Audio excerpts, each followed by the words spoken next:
Hello everyone, स्वागत है आपका हमारी इस क्लास में जो कक्षा 12 के लिए है। आज हम कक्षा 12 के अध्याय 5 का अध्ययन करेंगे जिसका नाम है जनसंख्या प्रवास और मानव का विकास। जनसंख्या प्रवास और मानव विकास। जनसंख्या प्रवास है क्या? मानव है वो एक गतिशील प्राणी है।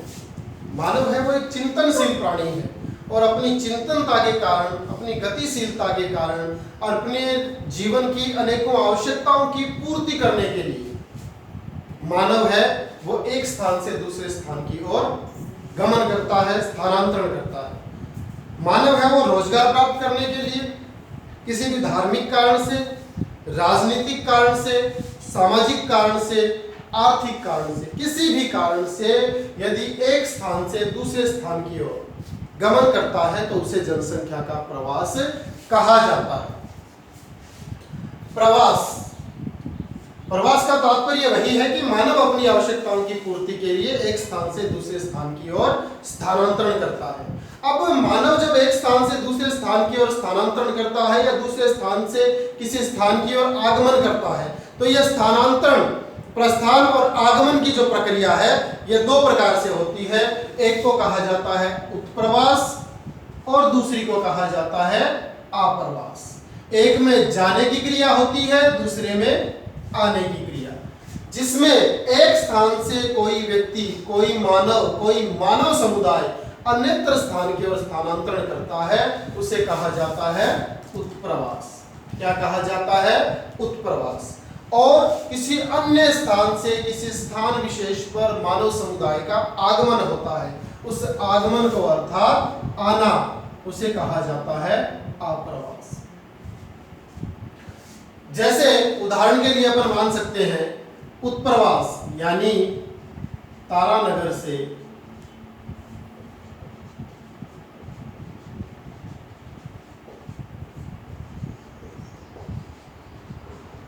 जयपुर के लिए प्रस्थान। अर्थात कोई व्यक्ति रोजगार प्राप्ति के लिए, शिक्षा प्राप्त करने के लिए, चिकित्सा सुविधाएं प्राप्त करने के लिए या अन्य आर्थिक कारणों से तारानगर से जयपुर के लिए प्रस्थान करता है, अर्थात तारानगर से जयपुर जाता है, तो तारानगर से जयपुर जाना क्या कहलाएगा?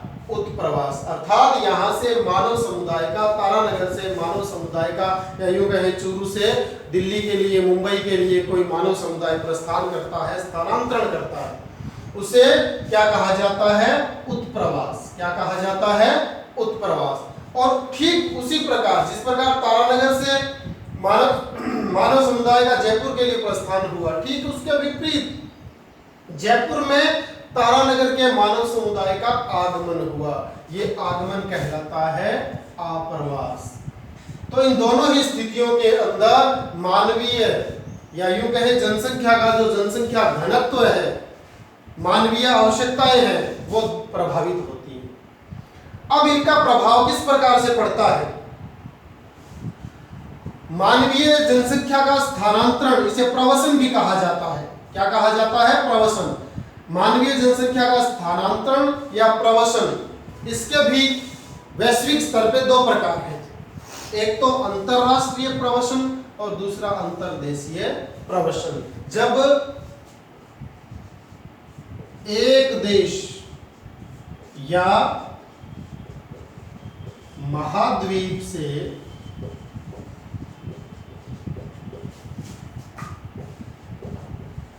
दूसरे देश या महाद्वीप के लिए मानव समुदाय का स्थानांतरण होता है, एक ही देश के नागरिक किसी दूसरे देश में या एक महाद्वीप के नागरिक किसी दूसरे महाद्वीप में स्थानांतरण करते हैं तो उसे कहा जाता है अंतरराष्ट्रीय प्रवसन या अंतरराष्ट्रीय प्रवास या अंतरराष्ट्रीय स्थानांतरण।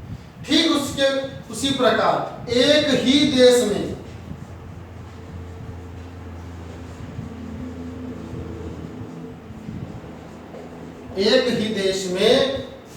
देश के विभिन्न प्रांतों के मध्य, विभिन्न जिलों के मध्य, जनपदों के मध्य जनसंख्या का स्थानांतरण होता है, आदान प्रदान होता है, उसे कहा जाता है अंतर्देशीय प्रवसन। इसके दो प्रकार हैं, एक तो है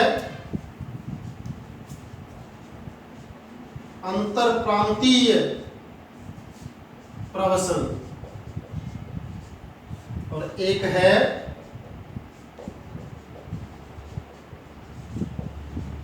स्थानीय प्रवसन। अंतर प्रांतीय अर्थात एक ही देश के दो जनपदों के मध्य, दो राज्यों के मध्य, दो से अधिक प्रांतों के मध्य जनसंख्या का आदान प्रदान होता है। जिस प्रकार से हमारे राजस्थान के लोग रोजगार प्राप्ति के लिए गुजरात के लिए स्थानांतरित होते हैं, दिल्ली के लिए स्थानांतरित होते हैं, महाराष्ट्र के लिए स्थानांतरित होते हैं, तो ये दो राज्यों के बीच स्थानांतरण क्या कहलाता है? अंतर प्रांतीय प्रवसन या अंतर प्रांतीय स्थानांतरण।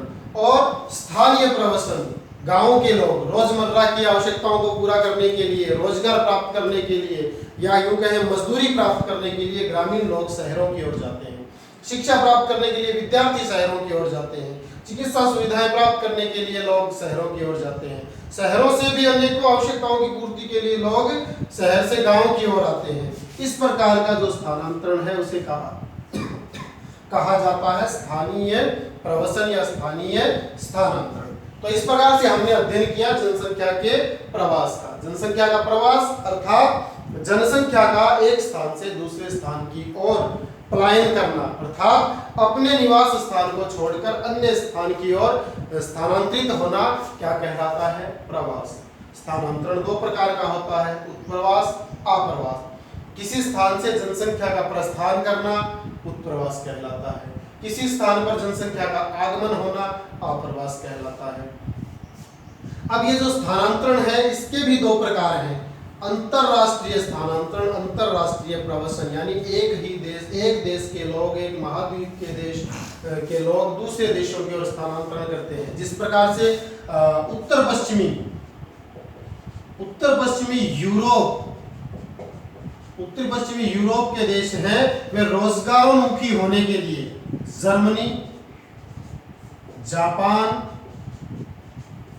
फ्रांस, यूएसए आदि देशों के लिए स्थानांतरित होते हैं।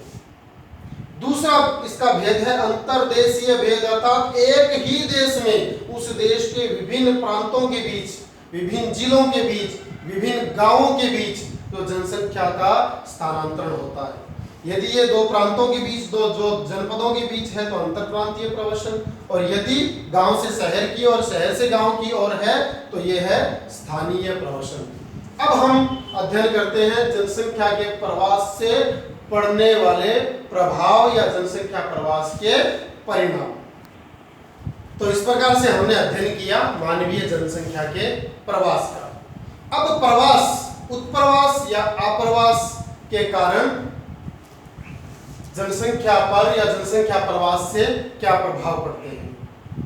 प्रवास से पड़ने वाले परिणाम या पड़ने वाले प्रभाव। पहला है जनसंख्या संतुलन का बिगड़ना। हमने पढ़ा कि उत्प्रवास में जनसंख्या एक स्थान से दूसरे स्थान की ओर प्रस्थान करती है, लेकिन अप्रवास में जनसंख्या अन्यत्र स्थान से आगमन करती है, और उस आगमन के कारण जनसंख्या, एक स्थान विशेष की जनसंख्या है उसका संतुलन बिगड़ जाता है, यानी जनसंख्या का घनत्व बढ़ जाता है। किसके कारण? अप्रवास के कारण। किसके कारण? प्रवास के प्रकार, अप्रवास के कारण। जिस प्रकार से हमने बात की थी कि तारानगर से, चूरू से कोई भी व्यक्ति या कोई भी मानव समुदाय रोजगार प्राप्त करने के लिए दिल्ली जाता है या जयपुर जाता है, तो चूरू या तारानगर जहां से मानव समुदाय ने प्रस्थान किया वहां के लिए तो जनसंख्या में कमी आई है, जनसंख्या का दबाव कम हुआ है, लेकिन जिस महानगर के लिए उसने प्रस्थान किया है, जहां उसका अप्रवास हुआ है, वहां जनसंख्या पर उसका जनसंख्या घनत्व बढ़ जाता है और संसाधनों पर दबाव बढ़ जाता है, और संसाधनों पर यह अत्यधिक दबाव जनसंख्या के संतुलन को बिगाड़ देता है। अगला इसका जो परिणाम है वो है संस्कृतियों, रीति रिवाजों और भाषाओं का प्रचार प्रसार। एक ही देश में अंतर्देशीय जो प्रवास होता है या अंतरराष्ट्रीय प्रवास होता है, एक देश के नागरिक दूसरे देश में जाते हैं या एक ही देश में एक प्रांत के एक राज्य के नागरिक दूसरे राज्य की ओर प्रस्थान करते हैं, तो उसमें संस्कृतियों का आदान प्रदान होता है, रीति रिवाजों का आदान प्रदान होता है, भाषाओं का, बोलियों का आदान प्रदान होता है। तो इस प्रकार से जैसे हमने बात की थी कि गुजरात की ओर प्रस्थान करने वाला राजस्थान का नागरिक ना केवल गुजरात के लिए आगमन करता है, वो अपने साथ अपनी संस्कृति, अपनी वेशभूषा, अपने रीति रिवाज, अपने तीज त्योहार, अपनी भाषा, अपनी बोली को भी वहां के लिए प्रस्थान करता है। तो प्रवास के माध्यम से संस्कृतियों, रीति रिवाजों और भाषाओं का भी आदान प्रदान होता है। अगला है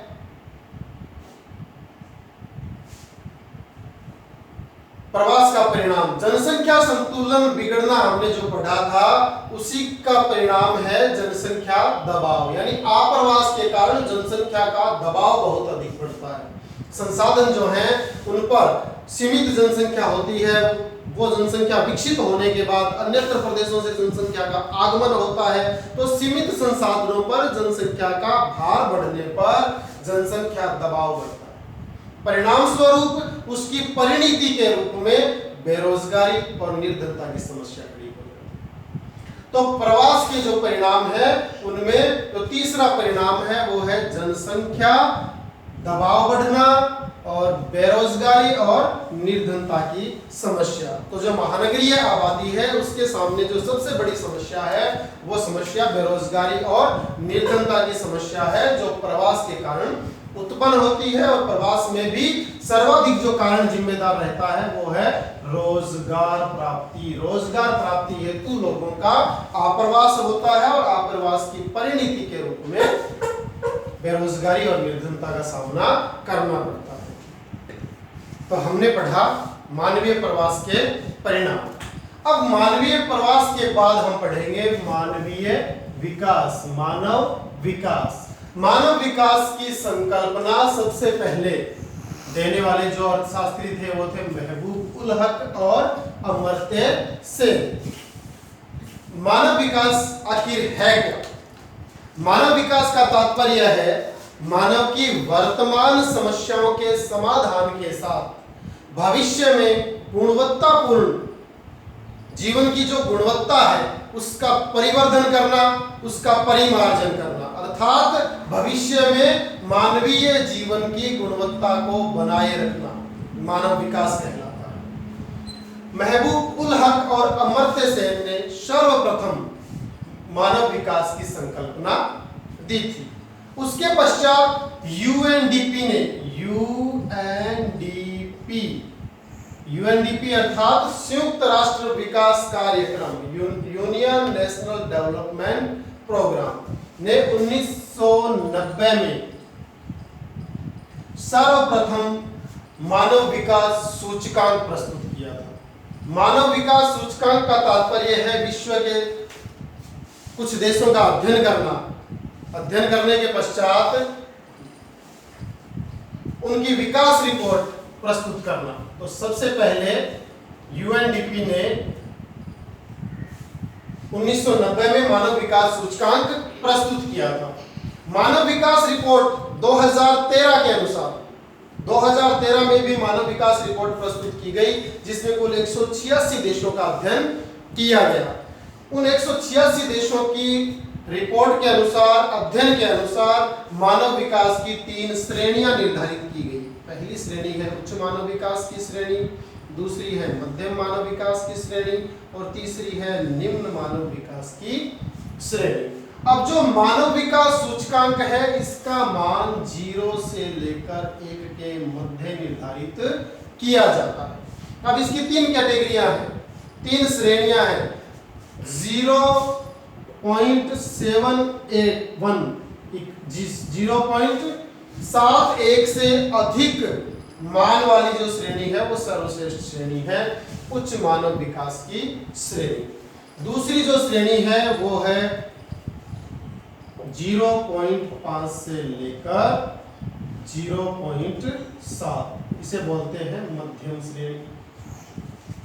और जो तीसरी श्रेणी है वो है 0.5 से भी कम। इस प्रकार से 3 श्रेणियां निर्धारित की गई हैं मानव विकास की। तो पहली श्रेणी है उच्च मानव विकास की श्रेणी, जो 0.71 से अधिक मान वाले देशों को सम्मिलित किया जाता है। और इस श्रेणी में कुल देश कितने आते हैं? 47 देशों को इसमें शामिल किया जाता है। 2013 की रिपोर्ट में 94 देशों का अध्ययन किया गया, जिसमें से कुल 47 देश ऐसे थे जिनका मानव विकास सूचकांक 0.71 से अधिक था। और उनमें कौन कौन से देश शामिल थे? Norway, Netherland, Australia, Germany, Japan, Hong Kong, USA, संयुक्त राज्य अमेरिका और सिंगापुर। इस प्रकार से कुल 47 देश हैं जो मानव विकास की दृष्टि से सर्वश्रेष्ठ सूची में रखे जाते हैं। और उसमें भी नॉर्वे विश्व का सर्वश्रेष्ठ मानव विकास सूचकांक वाला देश है। इसके बाद जो अगली श्रेणी आती है वो है मध्यम मानव विकास की श्रेणी, और जिसका मान होता है 0.5 से लेकर 0.7। इसमें भी कुल कितने देश हैं? 47, कुल 47 देश सम्मिलित हैं। इसमें जो देश शामिल किए जाते हैं वो हमारा भारत, पाकिस्तान, चीन, इंडोनेशिया, बांग्लादेश, यानी जो विकासशील देश हैं वो इसमें शामिल किए जाते हैं। इसके बाद जो अगली श्रेणी आती है वो है निम्न मानव विकास की श्रेणी, और जिसका मान है 0.5 से भी कम। और उसमें कुल देश कितने हैं? 35 देश। इसमें कौन कौन से देश शामिल किए जाते हैं? गिनी, नाइजर, नेपाल, कांगो, जाम्बिया, चाड, इथियोपिया, नेपाल, ऐसे जो अल्प विकसित देश हैं उनको इसमें शामिल किया जाता है। तो ये था मानव विकास सूचकांक। इसी श्रेणी में यदि अपन भारत को भी रखकर देखें, यदि इसी मानव विकास की श्रेणी में अपन भारत का अध्ययन करें,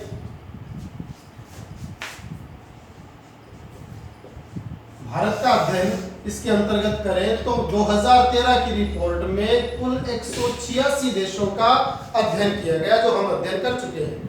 186 देशों में भारत की जो स्थिति है, भारत का जो स्थान है वो 138वां स्थान है। और भारत में भी जो सर्वश्रेष्ठ पायदान पे राज्य है, भारत का मानव विकास सूचकांक की दृष्टि से सर्वश्रेष्ठ राज्य कौन सा है? केरल।